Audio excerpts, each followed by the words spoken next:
బద్వేల్ పట్టణంలోని RTC bus stand ఆవరణంలో employees union 73వ ఆవిర్భావ దినోత్సవం సందర్భంగా ఎంప్లాయీస్ యూనియన్ ఆఫీస్ నందు ఘనంగా వేడుకలు నిర్వహించారు. సందర్భంగా ఎంప్లాయీస్ యూనియన్ అధ్యక్షుడు బోస్ బాబు చేతుల మీదుగా జెండా ఆవిష్కరణ జరిగింది. Depot secretary BP Narasimhulu cake cut చేసి ఉద్యోగులందరికీ మిఠాయిలను పంచిపెట్టడం జరిగింది. సందర్భంగా వారు మాట్లాడుతూ ఎంప్లాయీస్ యూనియన్ అంటే రాజీ లేని పోరాటం చేసే ఏకైక యూనియన్ అని కొనియాడారు. పీఆర్సీ 43%, 25%, కారుణ్య నియామకాలు, క్యాజువల్ రెగ్యులర్ చేయడం వంటి పనుల్లో నిరంతరం పోరాట పటిమ కలిగిన యూనియన్ అని చెప్పారు. బద్వేల్ డిపో యందు కార్మికుల పక్షాన పోరాటం చేస్తే ఉద్యోగులకు న్యాయం చేయడంలో ప్రముఖ పాత్ర వహించిందని, ఇప్పుడే కాదు భవిష్యత్తులో ఎప్పుడైనా కార్మికుల కోసం అహర్నిశలు పనిచేస్తానని తెలియజేయడం జరిగింది. కార్యక్రమంలో ఎంప్లాయీస్ యూనియన్ ఉద్యోగులు పాల్గొన్నారు.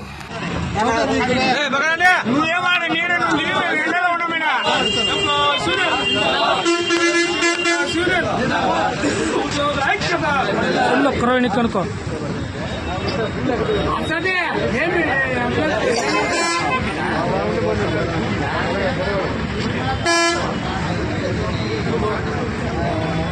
అదే విశాలకంత బుజ్జి ఎవరో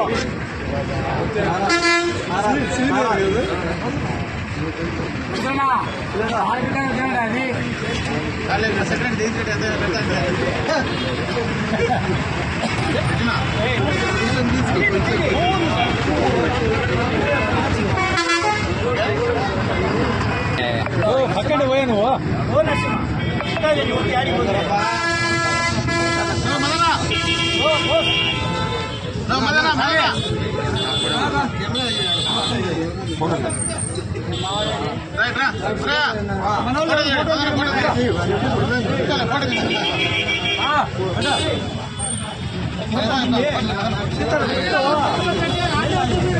అబ్బా ఆయనకే బిడ్డు తిన్నీలే పాపం ఈయన పెట్టండి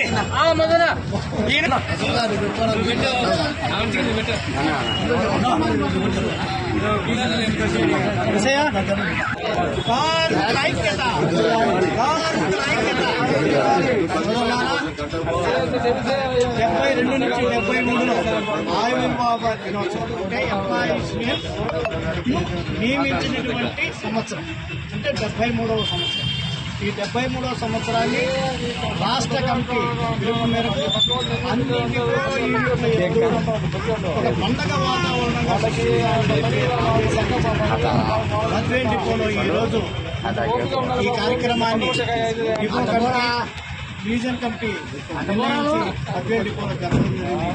ఒకటి గుర్తుపెట్టుకోండి, కూడా ఐక్యమత్యంతో ఉంటూ భేదాభిప్రాయం లేకుండా ఒక యూనియన్లో కనుక కలిసిమెలిసి కనుక ఉంటే ఏదైనా సాధించుకోవచ్చు అనేది ఒక ఎంప్లాయీస్ యూనియన్.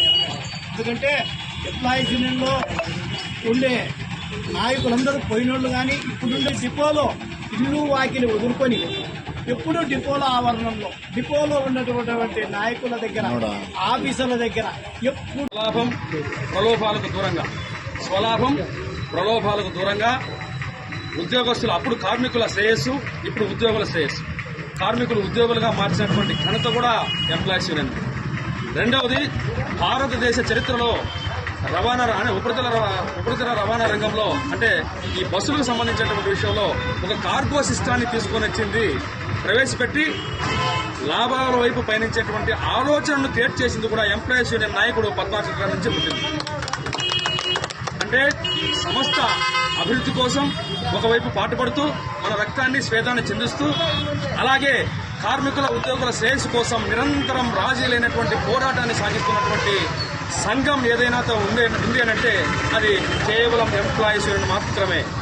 తాత్కాలికమైనటువంటి ప్రయోజనాలకు దూరంగా శాశ్వత ప్రయోజనాలకు ఎక్కువ ప్రిఫరెన్స్ ఇచ్చి అనేకమైనటువంటి విషయంలో ఉద్యోగుల శ్రేయస్సు విషయంలో, జీతాల విషయంలో కానీ, డిఏల విషయంలో కానీ, ట్రాన్స్ఫర్స్ విషయంలో కానీ, ఒకవేళ ఉద్యోగాలు రానటువంటి విషయాలకు సంబంధించినటువంటి విషయంలో పోరాటం చేయడం కానీ, అవుట్సోర్సింగ్ సంబంధించినటువంటి కానీ, డ్రైవర్స్ సంబంధించినటువంటి కానీ, ఈ సమస్య నాది కాదు అనేది కాకుండా ఈ ఏపీఎస్ఆర్టీసీ ఏపీపీటీడీ కుటుంబానికి సంబంధించినటువంటి ప్రతి ఉద్యోగి యొక్క అవసరాన్ని తన అవసరంగా భావించి పోరాటం ద్వారా, ఉద్యమం ద్వారా అదేవిధంగా ఉన్నటువంటి యాజమాన్యం అయితేనేమి, ఇప్పుడు అధికారులు అయితేనేమి, వాళ్ళ దగ్గర మన యొక్క సమస్యలను చాలా క్షుణ్ణంగా పెట్టి వాళ్ళని ఒప్పించి ఈ సమస్య వల్ల ఇది వస్తుంది, ఇది నష్టపోతారు అనేటువంటి అంశాలని ఎప్పటికప్పుడు దామోదరరావు గారు, నర్సయ్య గారు ఎప్పటికప్పుడు ఒక పని రాక్షసులు మాది ఆఫీసుల చుట్టూ తిరుగుతూ వాళ్ళు మనకు పనులు చేసి పెడుతున్నటువంటి సందర్భంలో కూడా వారిని అంటే ఎవరికి తల అవుతుంది ఎంప్లాయీస్ యూనియన్ మెయిన్, అది అందరూ తెలుసుకోవాలి. ఎటువంటి నాయకులకు కానీ ఎటువంటి అధికారులకు కానీ ఎంప్లాయీస్ యూనియన్ తలొగ్గిపోయే ప్రసక్తే ఉండదు. ఎప్పటికి కాదు, ఎప్పటికైనా కూడా ఎంప్లాయీస్ ఘన చరిత్రలో ఎప్పుడు కూడా నాయకులు అయితే ఎవరికి కూడా లొంగి పని చేయరు. మనము లొంగ తీసుకోవడానికి అంటే ఏ విధంగా మాటలతోనో లేదంటే జెండా పట్టుకొని సిద్ధంగా నిలబడి మనం బ్యానర్లు పెట్టి జెండాలు కట్టి సాధించుకుంటూ వస్తున్నాం. అలాగే రాబోయే కాలంలో కూడా ఇదే నాయకత్వం ఇంకా ముందుకు పోతామని చెప్పుకుంటూ, అలాగే రాబోయే కాలంలో కొందరు అడుగుతాండ్రు రూము మార్చాలని, అది కూడా చెప్తాండా. 1 సంవత్సరం అగ్రిమెంట్ ఉంది. ఆ సంవత్సరం అయితేనే అందరి సహకారంతోనే ఈ రూమును ఎందుకు పాల్గొట్టలేదంటే ఇంతకాలము ఈ మున్సిపాలిటీలో ఎప్పుడు పంపిస్తారో ఇండియాలో తెలియని అయోమయంలో అట్లా కొనసాగిస్తూ వచ్చారా. రేపు సంవత్సరం గడపడికి దీన్ని మొత్తంగా మార్చి కార్పొరేట్ ఆఫీస్ మాదిరి చేయిస్తానని ఈ సభాముఖం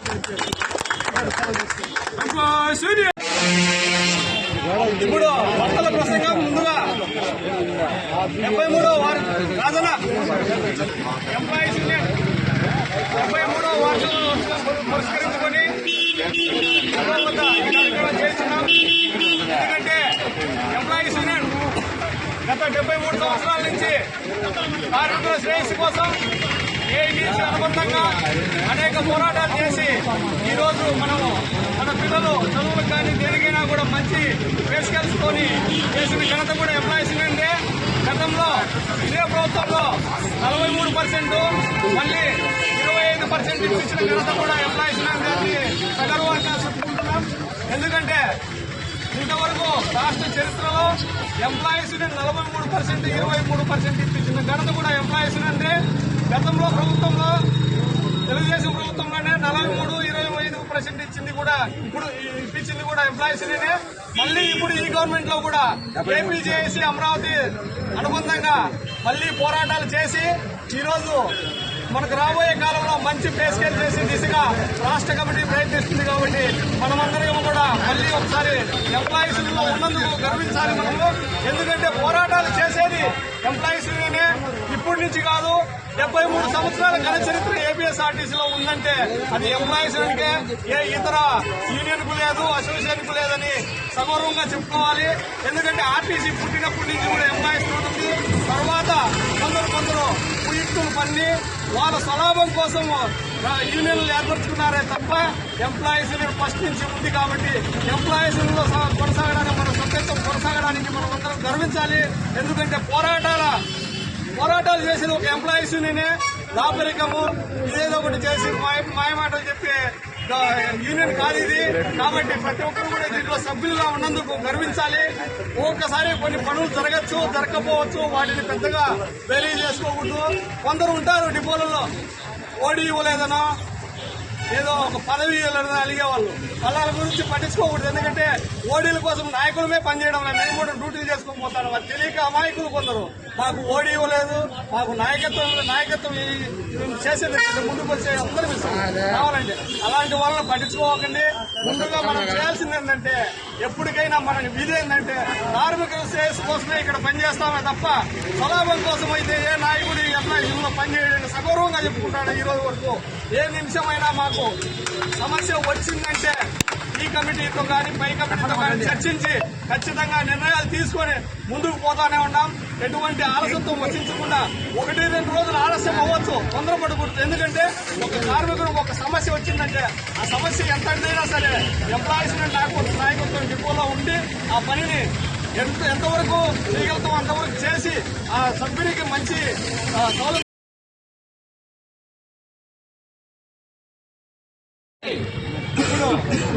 మన కామ్రేడ్ అమ్మ గారిని మాట్లాడాల్సిందిగా కోరుతున్నాను. ఏంది పూసుకుంటాను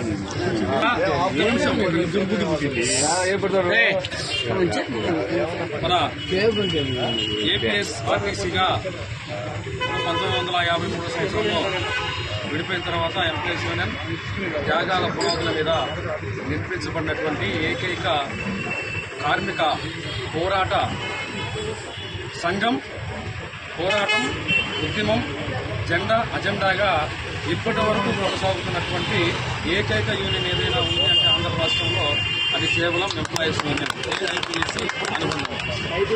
ఇంకొక విషయం మిత్రులారా, ఈ 73వ వసంతోత్సవానికి ఇచ్చేసినటువంటి మన జిల్లా అధ్యక్షులు గోస్బాబు గారికి, అలాగే మా శాశ్వత అధ్యక్షుడైనటువంటి అయ్యంరావు సార్ గారికి, అలాగే మన డిపో సెక్రటరీ అయినటువంటి నరసింహ గారికి, అలాగే జిల్లా నాయకులకు, నా తోటి సహచర అందరికీ కూడా విప్లవాభివందనాలు తెలియజేస్తున్నాం. ముఖ్యంగా ఇక్కడ మనం మిఠాయిలు పంచుకున్నా, కేక్ కట్ చేసినా మనం స్మరించుకోవాల్సినటువంటి అంశాలను మనం స్మరించుకోవాల్సినటువంటి రోజు ఇది. ఖచ్చితంగా మనం ఏం చేసుకున్నాం, ఏం జరిగింది, భవిష్యత్తులో ఎట్లా ముందుకు పోదాం అనేటువంటి అంశాలను మనం క్షుణ్ణంగా పరిశీలించుకొని ఆ దిశగా మనం ముందుకు నడవాల్సినటువంటి అవసరం ఎంతైనా ఉందని తెలియజేసుకుంటామని.